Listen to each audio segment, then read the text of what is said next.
आप सभी दोस्तों को पुष्कर बाबू का सादर वंदे मातरम। जय भारत। दोस्तों, मैं श्रृंगारिक कवि पुष्कर बाबू आज एक बहुत महत्वपूर्ण मुद्दे पे आपसे बात करने के लिए आपके बीच में हूँ। बात यह है कि आजकल देश में एक रामचरितमानस के कुछ पंक्तियों को लेकर के विवाद चल पड़ा है और इस विवाद के पीछे इस समाज के दो बड़े वर्ग आपस में टकराने को उद्यत हो गए हैं और समाज में जगह जगह सांप्रदायिकता का माहौल फैल गया है। तो ऐसे में मैंने अपना कवि धर्म निभाना उचित समझा।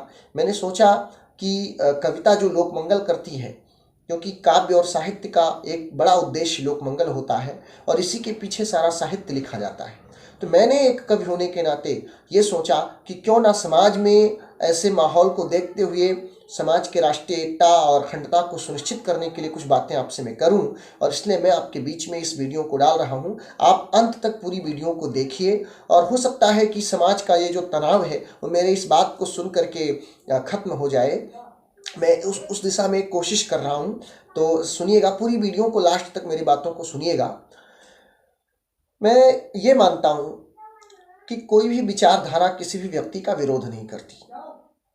ये बात मैंने अपने किसी किताब में लिखी है कि कोई भी विचारधारा किसी भी व्यक्ति का विरोध नहीं करती।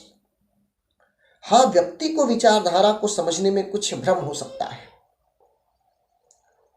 ये बात मैं अपने निजी अनुभव के आधार पर कह रहा हूं और समाज के दो मुख्य विचारधाराओं को मैं दृष्टिपात करके ये बात कह रहा हूं। पहली विचारधारा तथाकथित सनातनी विचारधारा और दूसरी विचारधारा तथाकथित अंबेडकरवादी विचारधारा, जिसके बीच में इन पंक्तियों को लेकर के तनाव उत्पन्न हो गया है। और तनाव उन्हीं लोगों के बीच में उत्पन्न हो रहा है जो ना तो सही से सनातनी विचारधारा को ही समझ पाए हैं और ना सही से अंबेडकरी विचारधारा को ही समझ पाए हैं। वास्तव में कोई भी विचारधारा या कोई भी धर्म हमेशा हमको बुराइयों से अच्छाइयों की ओर ले जाने की बात करता है। और हम लड़ क्यों जाते हैं? क्योंकि हम सही से कोई भी बात समझते नहीं। अब रामचरितमानस में जहां जहां विप्र और शूद्र शब्द आया हुआ है, उन्हीं पंक्तियों को लेकर के विवाद उत्पन्न हो गया है। जैसे बादहि शूद्र द्विजन सन, हम तुम ते कछु घाटी, जान ही ब्रह्म सु विप्र वर आंखी दिखाओ ही डाटी, जे वरनाधम तेल कुम्हारा सुपच किरात कोल कलवारा। और भी कई पंक्तियां, ढोल गंवार शूद्र प्रश्नारी सकल ताड़ना के अधिकारी, और जमन आभीर जमन खस सुपचार यार यघरूप जे, और पूजे ही विप्र सकल गुण हिंदा सूर ना गुणगन ज्ञान प्रवीणा। ऐसे तमामों पंक्तियां हैं जिसको लेकर के आज विवाद चल पड़ा है, लोगों के बयान आ रहे हैं। मैं ये मानता हूं कि हमें शब्दों का व्यापक अर्थ ग्रहण करना चाहिए, क्योंकि मैं एक साहित्यकार होने के नाते ये मानता हूं कि शब्दों के दो रूप होते हैं, एक संकुचित अर्थ और एक व्यापक अर्थ में। व्यापक अर्थ में ब्राह्मण वही है जो सदाचरणी है और शूद्र वही है जो दुराचरणी है। जैसे मैं श्रीमद् भागवत महापुराण के एक कैरेक्टर की बात करना चाहता हूं जिसका नाम है धुंधकारी। जिन्होंने कथा सुनी हो तो धुंधकारी पात्र है, वो ब्राह्मण के घर में पैदा हुआ लेकिन मैं उसको शूद्र मानता हूं। और संत रविदास जो तथाकथित शूद्र कहे जाने वाले वर्ग में पैदा हुए, मैं उनको ब्राह्मण मानता हूं, पूरा देश मानता है। क्यों? क्योंकि आचरण। और यही बात गीता में कृष्ण अर्जुन से कहते हैं कि चातुर्वर्ण मया सृष्टि गुण कर्म विभागसः, गुण कर्म विभागसः, यानी गुण और कर्म के आधार पर ही सृष्टि में चतुर्वर्णों का निर्माण है। भावार्थ ये है कि आप अच्छा करेंगे, आपका सम्मान प्रत्येक स्थान पर होगा। आप बुरा करेंगे तो आपकी निंदा हर जगह पर होगी। मेरे गुरुदेव कहते हैं कि मेरे प्रोफेसर साहब कहते हैं कि किसी भी मानक को, किसी भी ज्ञान को काल की सीमा में बांध देने से प्रत्येक समस्या का निवारण हो जाता है। कोई बात किसी काल में किन परिस्थितियों को ध्यान में रख करके कही गई अथवा लिखी गई, वो इस काल में ठीक वैसे ही सटीक लागू हो या मानी जाए या सिद्ध रहे, ये बात पूर्ण रूप से कभी कभी लागू नहीं होती। तो मैं आपसे ये कहना चाहता हूँ, मुझे अदम गोंडवी साहब की एक पंक्ति याद आ गई, मैं आपको सुना देना चाहता हूँ कि हम में से ही कोई हूण, कोई शक, कोई मंगोल है। क्योंकि भारत विभिन्न संस्कृतियों का देश है, यहाँ विभिन्न विचारधाराओं का समन्वय है इस देश में, और इसका प्रतीक भारतीय संविधान है जो सारी विचारधाराओं को समन्वित करने का प्रयास करता है।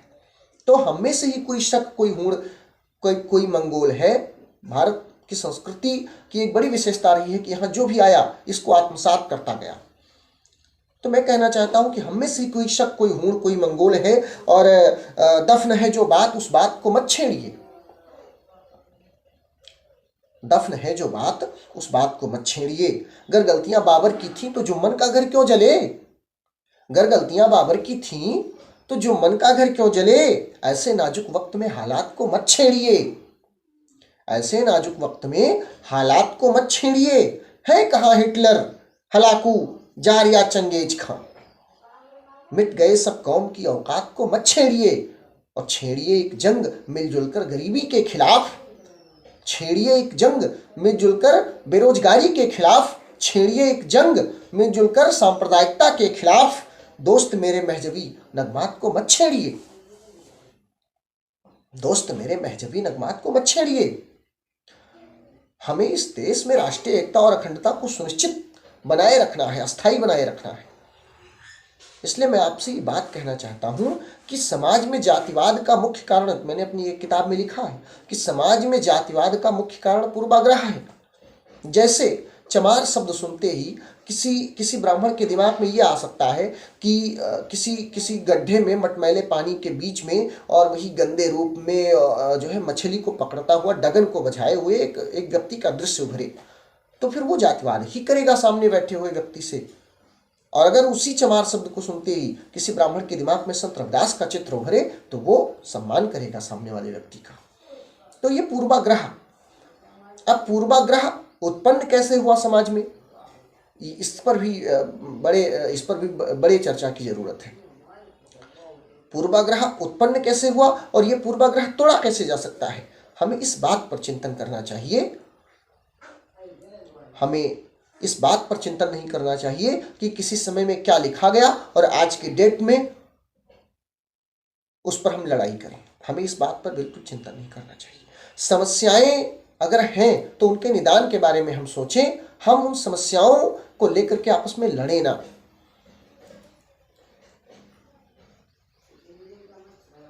इसलिए मैंने इस बात को कहना जरूरी समझा। अगर विचारधारा व्यक्ति का विरोध करती, सनातनी विचारधारा व्यक्ति का विरोध करती, तो उसमें रहीम और रसखान जैसे लोग वो सम्मान नहीं पाते जो बाबा तुलसी को प्राप्त है। और अम्बेडकरी विचारधारा में महापंडित राहुल सांस्कृत्यायन और हिंदी के प्रसिद्ध कवि बाबा नागार्जुन वो सम्मान नहीं पाते जो सम्मान अम्बेडकरी विचारधारा में दूसरे महापुरुषों को प्राप्त है। लेकिन ये सम्मान पाए ना ये लोग, उस तरीके से प्रतिष्ठित भाई मुसलमान कहे जाने वाले रहीम और रसखान आज बाबा तुलसी की तरह उतने ही पूज्य माने जाते हैं जितने कि सूरदास और तुलसी। क्यों? क्योंकि ये लोग उस आचरण के लोग थे कि इनको वो स्थान मिला। तो हम किसी भी बात को अंत तक सोचें, उसको बड़े अर्थ में समझें। हम क्यों ऐसे चीजें कह दिया करते हैं कि लोग झगड़ा करें आपस में। मैं नेताओं की बात तो नहीं करता, लेकिन सामान्य जनता का क्या होगा, वो तो लड़ जाएगी आपस में। भाई जहाँ एक समाज में एक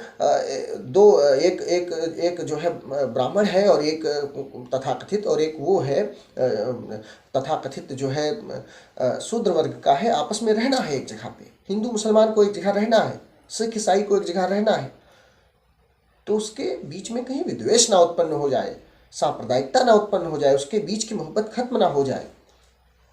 हमें इस बात को ध्यान में रखना होगा, तभी हम भारत देश को महान बना सकते हैं। हम लड़ करके भारत देश को महान नहीं बना सकते। हम लड़ेंगे आपस में तो विदेश वाले हमारा मजा लेंगे। आशा है कि आप इस अपने छोटे अनुज की, अपने छोटे जो है कवि की बात को समझेंगे। इन्हीं शब्दों के साथ में मैं अपनी वाणी को विराम करता हूँ। वंदे मातरम। जय भारत।